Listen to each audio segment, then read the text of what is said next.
Usile vyakula hivi kama sukari yako iko 10, iko 20 au iko 15. Usile kabisa vyakula hivi kama sukari yako iko level hizo.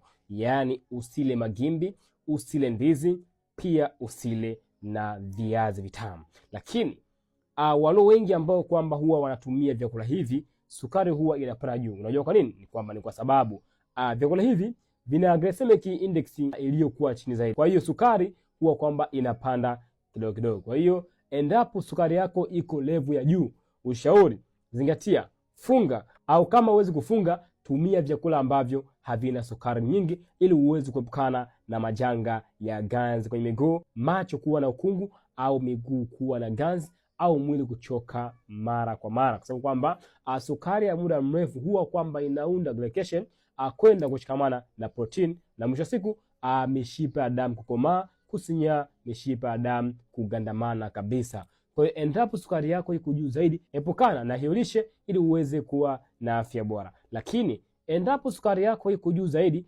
chukua namba nipigie simu kwa ajili ya mwongozo na ushauri kuhusu afya yako. Kumbuka, afya ya mwili wako ni jukumu lako.